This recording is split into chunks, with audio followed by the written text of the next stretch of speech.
So one of the topics that we have just ran and talked to random students is just, again, think about what your schedule would want to look like next year. And it does get more difficult for chemistry when you take it as a senior, which it should. And I think you would agree that it should get more difficult. There's a lot more to remember. And for instance, this is just a fragment of what the students will be taking for an exam next week. Okay. So, but that doesn't take anything away from what it is that we want to accomplish with you individuals, which is right here. All next week, it is your time to look at the drop folder or ask questions about any one of those topics. Now, we just have general, let's say, explanations, because when you talk about stoichiometry, not only do you do that twice, here and here, but it also pertains to just mass-to-mass calculations and four-step problems like that. Okay. Because that is approximately where we would start for this semester, because last semester we ended with mole-to-mole calculations and mole-to-mass and mass-to-moles. Then we started with mass-to-mass problems back in January. Okay, so again, we're just not limited to what you have in the drop folder. Some of these problems we can just fly by wire, if you want to call it that. That just means make these problems up as we go, which we can certainly do, or we can just grab one of the different periodicals that we do have and just look for examples in there to think of an example. So you tell me, you can look at what some of you printed off from the drop folder, look in the drop folder, or make a problem up, or grab a periodical, which means textbook. Okay, so then what is one of the problems that you see? Does it have a little, are they numbered, the pages, or no? Okay, so go ahead and read a problem then.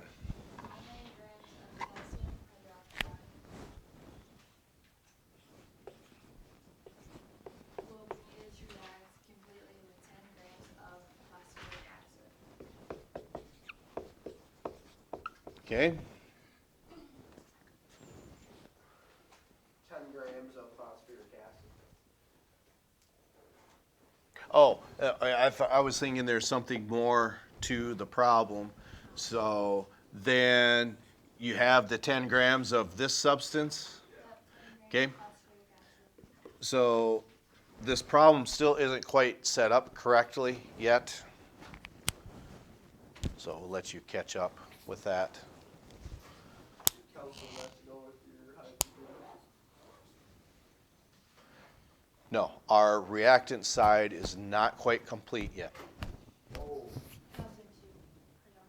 Hydroxide too. Okay? You're both on the right track, but one's right, one's wrong. Calcium's in the second column. Hydroxide has a -1 charge. Hydroxide has a -1 charge. That's right. So then our least common multiple between these is what? 2. Okay? So then 2 divided by 1. 2. Remember, the answer that you get tells you what to put below. This is old news for a lot of you. Okay? And sometimes I think that is an advantage for having the same instructor, teacher, whatever, making the jump from physical science to general chemistry. Typically in bigger schools, you don't have that option. You probably have a department where you have a teacher or teachers, that's all they do is physical science, and then they're done with those freshmen, they never have to see them again. Okay? That's not the case on what happens in smaller schools. So hopefully that's an advantage. Of course, that can go one of two ways. You're either stuck with someone you can't stand, okay, and maybe that is the case. Are we demanding in here? Yes, but that's not just for, oh, it's just demanding here or demanding there. It's for everybody that we're demanding for, okay? So, this is a double replacement reaction. So then what are we going to form for products on our right side? Calcium and hydrogen. Okay. That could be, but do positive charges connect to one another? H2O. That's one of them. Okay.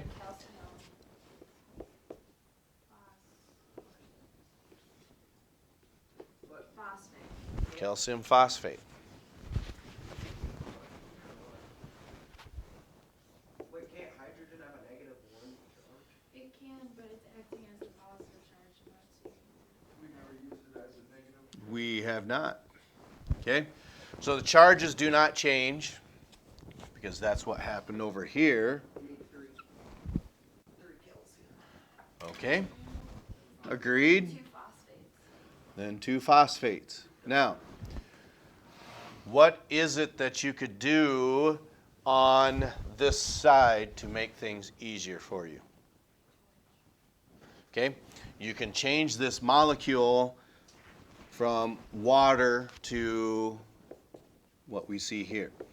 And sometimes that works. This will make it easier.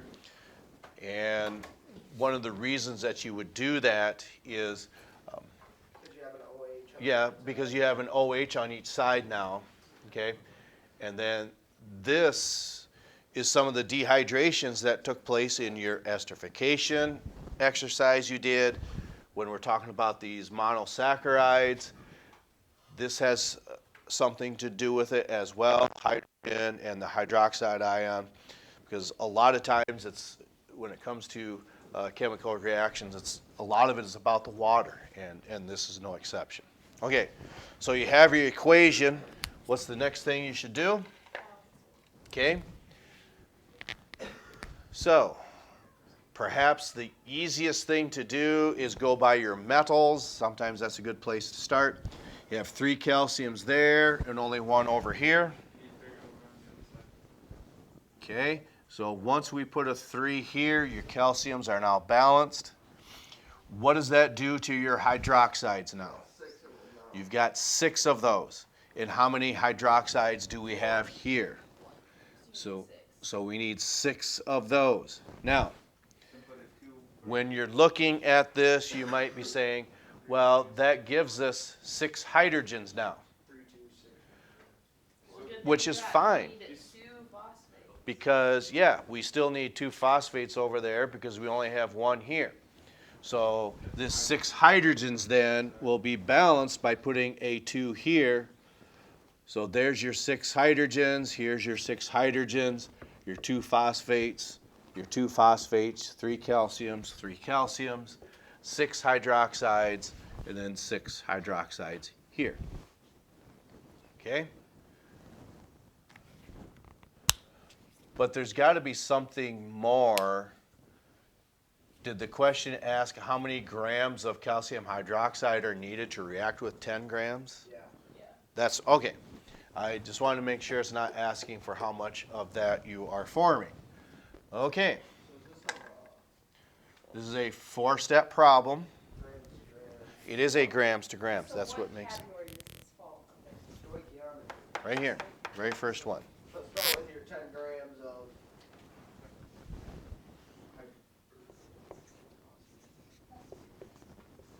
Okay, so we still have our equation. We know that phosphoric acid, or PA, is that compound. It doesn't resemble anything else that you see up there.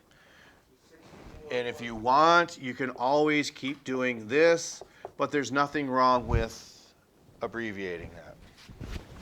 3.03 plus 64, that's about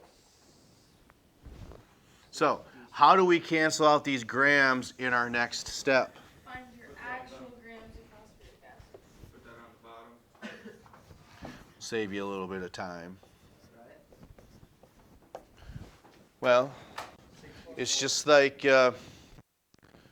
whether it's Mr. Hemmer, or sometimes myself, or even for some of you individuals, uh, when you have to drive to a separate town, like let's say for instance, okay, we need to grab a school bus and drive you to your athletic event, which is maybe up in Arlington, okay? Is there only one way to get to Arlington? No, you can take a variety of different ways. You could go over the interstate. You could probably go through Madison is your most common way. You could even go up Old 77 and then hook up with Highway 81 at some point, or yes, go north through Volga, which is Highway 14, and then swing over to Highway 81, and then go up in that direction. So it's one of those aspects when you see and do that over and over and over again, you're going to remember that. Okay? When you do some of these compounds over and over again, you start to remember some of these atomic masses. Just like, for instance, if you were to use code and saying what time it is, you could say it is hydrogen, zinc, hydrogen, zinc o'clock, right? 1:30, that's right. So, that being said, with every 98 grams of phosphoric acid, why is that significant in this step? Because you have a mole of that, okay? You have to cancel out your moles. Okay? So then in our next step, remember, this mole to mole ratio allows you to change the substance that you have into what? You need a 3. Into calcium hydroxide. Right, into whatever it is you're looking for, whether it's how much of this reactant that you need or how much of this product you're going to form. Okay? So our grams are gone.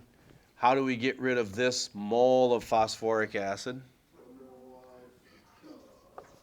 Put 2 moles of phosphoric acid. Okay, and then what would go up top? A mole 3. of calcium hydroxide.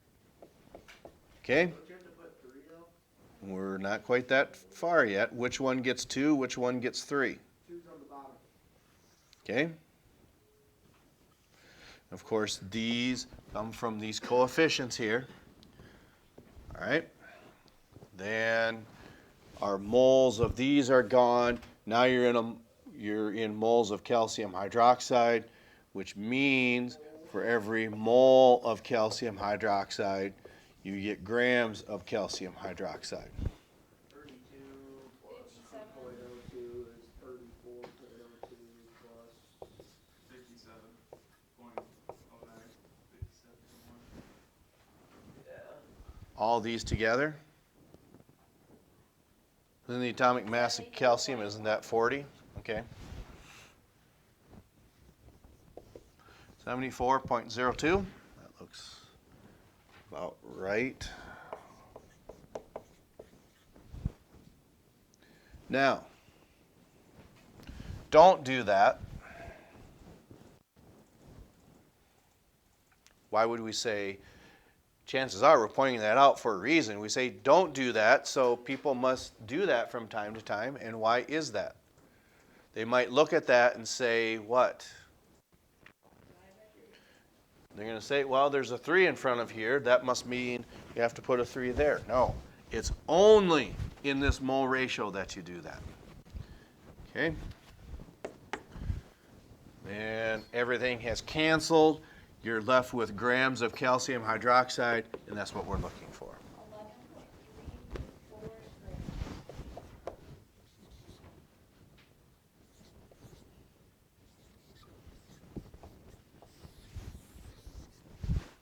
Okay.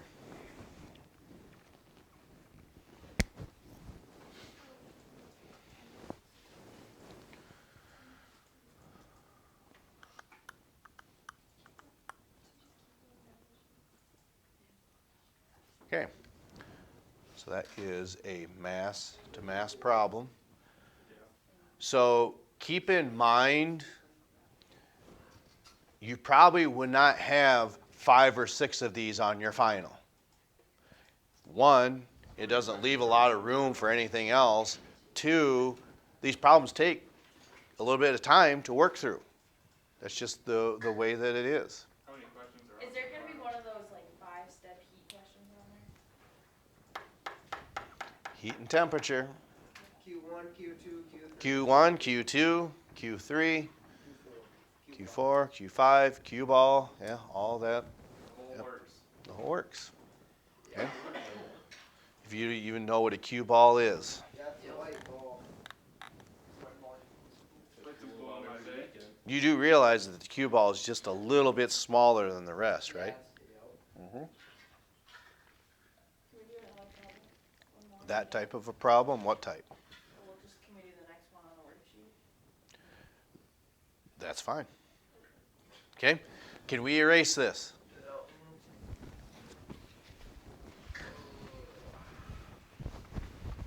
So, and it could be such an aspect to where maybe that's just another mass to mass problem, which is fine because you have all of next week except for Wednesday that we're all here together. I mean, typically we would be, but that's your awards day. You have Monday. Yes, and the next Monday, which would be what, the 13th? Mm-hmm. It's a singular replacement reaction when 9.23 grams of aluminum reacts with excess hydrochloric acid. How many grams of hydrogen Hey, you gotta slow will down. be produced? So again, we've got 9.23 grams of this, okay? You've got a single replacement reaction there. Now, before you proceed, we're just pointing these out. The number one mistake that we observe that people will make with this,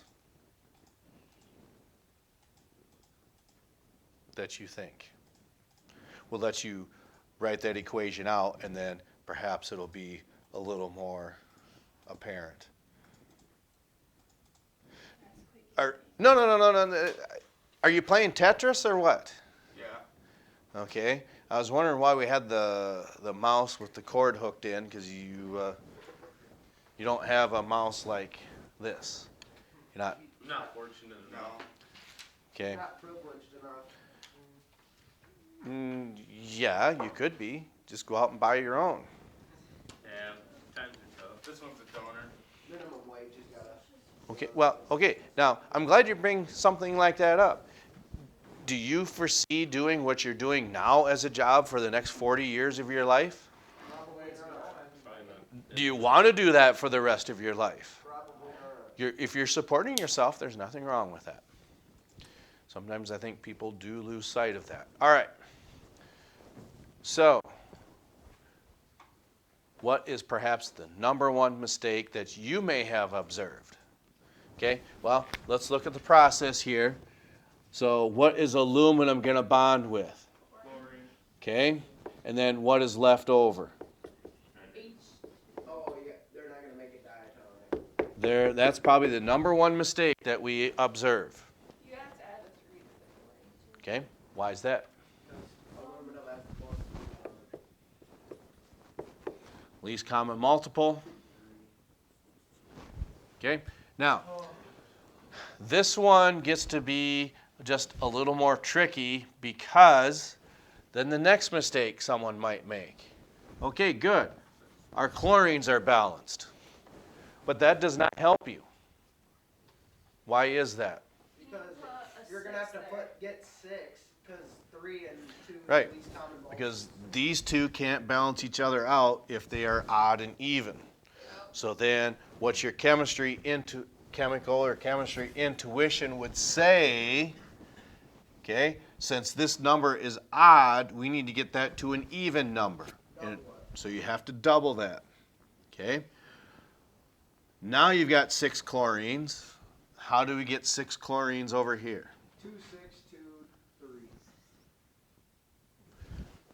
Okay, that you answered it right, but Okay, let's let everyone else catch up. Because now we got 6 chlorines, 6 chlorines. How do we get 6 hydrogens over here? Okay, and then 2 goes here. So we got 9.23 grams of aluminum, and we want to know what? Aluminum chloride? Is it mass or No, moles? we wanna know how many grams of hydrogen. Okay, now, I'm glad that question has come up, because if this is what we're solving for, how is that different than what we could say for that type of a problem? There's a lot of other variables that we would or could have to know. Okay, probably your friend is this. If we do or remember what STP is, it's your standard temperature and pressure. It means this, you're probably not looking for a mass, you're looking for what instead? No. You'd be looking for this instead. You'd be looking for a volume, okay? That's why gas stoichiometry is important, because you can convert a mass to a volume. But as the semester had progressed, we had not learned this yet, okay? That was something that was maybe about a month away, maybe 6 weeks away. So we still take 9.23 grams of our aluminum, okay?